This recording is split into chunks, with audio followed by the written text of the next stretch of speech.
Doctor BR Ambedkar Konaseema జిల్లా రావులపాలెం మండలం రావులపల్లి గ్రామంలో వైఎస్ఆర్ కాంగ్రెస్ పార్టీ కార్యాలయం వద్ద నిర్వహించిన మీడియా సమావేశం నందు అంబేద్కర్ కోనసీమ జిల్లా అధ్యక్షులు చీర్ల జగ్గిరెడ్డి గారు పాల్గొన్నారు. అనంతరం ఆయన మాట్లాడుతూ రాష్ట్రంలో కూటమి ప్రభుత్వం ఏర్పడి సుమారు సంవత్సర కాలం పూర్తయిన తరుణంలో వారు మహానాడు అనే కార్యక్రమం కడపలో ఏర్పాటు చేసుకున్నారు.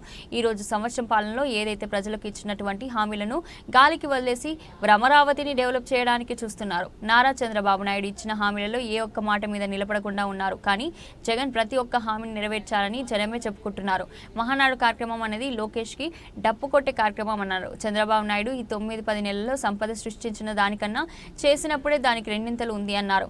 అలాగే లోకేష్ ని పార్టీ వర్కింగ్ ప్రెసిడెంట్ గా నియమించాలనుకుంటున్నారని టీడీపీ వాళ్ళు అనుకుంటున్నారని, ఆయన వర్కింగ్ ప్రెసిడెంట్ కన్నా కలెక్టింగ్ ప్రెసిడెంట్ గా బాగా సూట్ అవుతారని ఆయన అన్నారు. కరెంటు ఛార్జీల పేరుతో ప్రజలపైన మోయలేని భారం మోపింది కూటమి ప్రభుత్వం అని అన్నారు. ఈ కార్యక్రమంలో ప్రజాప్రతినిధులు, ముఖ్య నాయకులు, కార్యకర్తలు పాల్గొన్నారు. ఈ సందర్భంగా మనం చేస్తున్నాం. ముఖ్యంగా ఈ రాష్ట్రం అంతా కూడా జరుగుతున్న పరిస్థితులన్నీ చూసి ఈ రాష్ట్రంలో జగన్మోహన్ రెడ్డి గారి పరిపాలనే మిన్నగా ఉంది.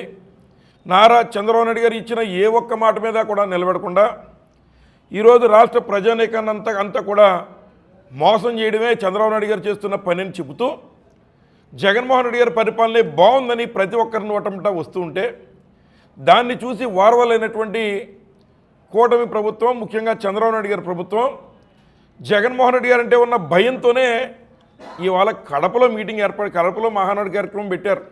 కడప ప్రజలకు కూడా పత్రికాముఖంగా తెలియజేస్తూ ఉన్నా, మీకు అక్కడ ఎంతమంది టీడీపీ నాయకులున్నా లేదా ఎంతమంది ఎవరో అక్కడ ఉన్నటువంటి కార్యకర్తలున్నా మీ మీద ప్రేమతో కాదు చంద్రబాబు నాయుడు గారు మహానాడు కడపలో పెట్టాడు. కడప పులిబిడ్డగా ఉన్నటువంటి జగన్మోహన్ రెడ్డి గారిని చూసి భయం వేసి అక్కడ మీటింగ్ పెట్టి ఏదో 4 మాటలు మాట్లాడి దాన్ని ప్రపంచం అంతా చూడండి మేము కడపలోనే మీటింగ్ పెట్టామని ఏదో గొప్పగా చెప్పుకుని ప్రజాభిప్రాయాన్ని మార్చడం కోసమే ఈ రకమైన తాపత్రయాలని పడుతున్నారు.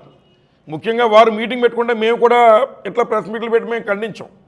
కానీ ఏదైతే మరి కడపలో రాజశేఖర్ రెడ్డి గారి విగ్రహం ఉంటే ఆ విగ్రహం చుట్టూ మరి ఏదైతే వారి తెలుగుదేశం